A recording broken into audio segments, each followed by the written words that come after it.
UP में 2027 के चुनाव के लिए समाजवादी पार्टी ने भी तैयारियां तेज कर दी हैं। सपा अध्यक्ष अखिलेश यादव 28 मार्च से चुनाव प्रचार अभियान की शुरुआत कर देंगे। इस अभियान का आगाज नोएडा से होगा, जहां सपा पीडीए भागीदारी रैली आयोजित करेगी। इस रैली में समाजवादी पार्टी पीडीए फार्मूले का ऐलान करेगी और टिकट वितरण की रणनीति भी सामने आ सकती है। सपा का फोकस उन सभी सीटों पर रहेगा जहां पार्टी का प्रदर्शन पिछले कुछ चुनाव में कमजोर रहा था। 2022 के चुनाव में गौतम बुद्ध नगर जिले की सभी सीटों पर बीजेपी ने जीत हासिल की थी और सपा को कोई सीट नहीं मिली थी। अखिलेश यादव अब वहीं से प्रचार शुरू करेंगे। इस रैली को कामयाब बनाने के लिए सपा अपनी पूरी ताकत लगा रही है। मार्च से पहले हफ्ते में दादरी में गुर्जर सम्मेलन भी आयोजित किया जाएगा, जिसमें 142 विधानसभा क्षेत्रों से लोग आएंगे। पश्चिमी यूपी में गुर्जर, मुस्लिम और दलित वोट बैंक सपा के लिए महत्वपूर्ण है। सपा इस रैली के जरिए इस वोट बैंक को एकजुट करने की कोशिश करेगी, खासकर गुर्जर समाज जो बीजेपी सरकार से नाराज बताया जा रहा है।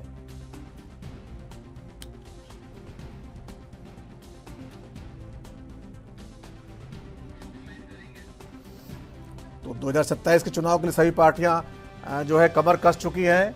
बीएसपी ने जहां सम्मेलन किया, अपने पदाधिकारियों को एक्टिव किया, वहीं समाजवादी पार्टी रणनीति लेकर सामने आ गई है। पीडीए का जो मुद्दा है उसको लगातार आगे रखेगी, साथ ही जातिवादी सम्मेलन करेगी। गुर्जर समाज का सम्मेलन जो नोएडा और गौतम बुद्ध नगर में खासा उनकी संख्या आबादी है। पश्चिमी उत्तर प्रदेश में अलग अलग जगह पे अलग अलग रणनीति लेकर समाजवादी पार्टी सामने आएगी।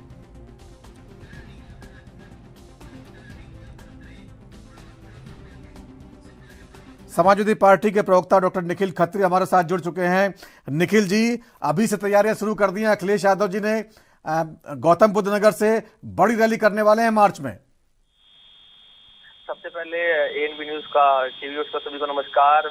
मैं खासतौर पर खाली एक बात बता दूं, जैसे 2012 में माननीय अखिलेश यादव जी ने नोएडा से साइकिल यात्रा शुरू करके जो तानाशाह बसपा की जो तानाशाह सरकार थी उसके खिलाफ अपनी आवाज उठाई थी और हमने प्रचंड बहुमत से हम अपने बहुमत के साथ हमने उत्तर प्रदेश विधानसभा में आए थे। वैसे हम इस बार नोएडा की क्रांतिकारी धरती से अपनी प्रचार की शुरुआत करके एक बार फिर से माननीय अखिलेश यादव जी दलितों की, पिछड़ों की और अल्पसंख्यकों की सरकार बनाने जा रहे हैं उत्तर प्रदेश में।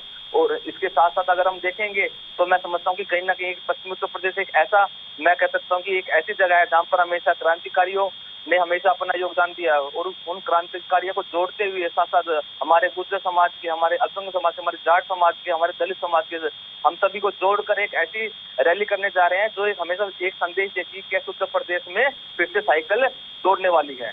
नहीं, खत्री साहब, मायावती भी सम्मेलन उन्होंने भी किया है, आज अपने पदाधिकारियों को एक्टिव कर दिया है। आपको दलित वोटों में जो है सेंध लगाने का मौका नहीं देंगे इस बार वो? तो सबसे पहले मैं आपको बता दूं, दलित वोटों में सेंध जब लगाई जाती है, जब दलित वोटों के मैं कह सकता हूँ कहीं न कहीं लोग उनसे, मैं समझता हूँ कि दलित लोग हमारे दलित समाज के, हमारे जो दलित वर्ग है वो ऐसा वर्ग है उसने हमेशा सच्चाई की लड़ाई लड़ी। और आपने 2024 के चुनाव में देखा कैसे माननीय अखिलेश यादव जी को हमारे दलित समाज, हमारे पिछड़े समाज ने कैसे भर भर के, मैं समझता हूँ कि वोट दिए हैं। ये कहीं ना कहीं वोट इसलिए दिए क्योंकि उन्हें पता है अगर उनको कोई एक विकल्प है तो माननीय अखिलेश यादव जी है। इसके अलावा उनके पास कोई विकल्प नहीं है, क्योंकि उनकी कोई बात ऊपर तक नहीं पहुंचा पा रहा है, उनकी कहीं भी सुनवाई नहीं है। भाजपा सरकार में देखिए सबसे ज्यादा अत्याचार हमारे दलित समाज के लोगों पर हो रहा है। तो कहीं ना कहीं उन्हें खाली एक उम्मीद है कैसे माननीय अखिलेश यादव जी उनकी बातों को बढ़ाएंगे और हमेशा उनको सम्मान देने का काम सपा पार्टी ने किया है। ठीक है, बहुत बहुत धन्यवाद जानकारी के लिए आपका। तो अखिलेश यादव अपने पीडीए समीकरण के साथ